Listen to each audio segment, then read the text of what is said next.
it's not uncommon for us to go out and have these preconceived notions on how we're going to catch them. I'm guilty all the time.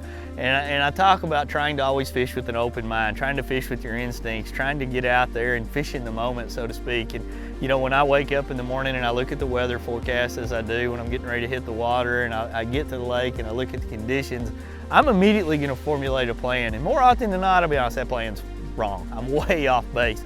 But I build those plans based on, you know, the experience, the time on the water, the conditions that I'm dealt with. But what I've got to do when I get out on the water is understand that just because I think that's how I'm going to catch them doesn't mean that's how I'm going to catch them. And if I'll listen to the fish and the way they're biting and the way they're responding, more often than not, that's when I'm going to have great days on the water. Not a lot of reason maybe to stay here though.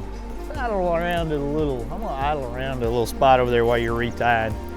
There's a little jetty that comes out, and then we're gonna run to the backs of the pockets. Might catch a big one early. Man, that sun feels so good on my back. I feel like I've got a solar panel on my back.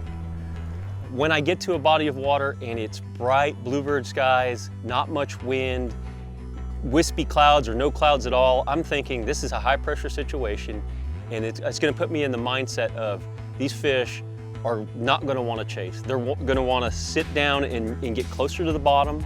They're not gonna wanna come up, and they're not gonna wanna eat faster moving baits. Sometimes they will, but that's gonna be my preconceived idea. That's where I'm gonna really look. I'm gonna really look at areas where there's cover on the bottom, structure on the bottom, and those fish are gonna be tucked up tight, and I'm gonna be moving my bait slowly and letting them sit in an area, really letting them soak before I can coax a fish to bite my presentation, but not moving it away from them too fast where they have to run after it. I wanna keep it right there by them.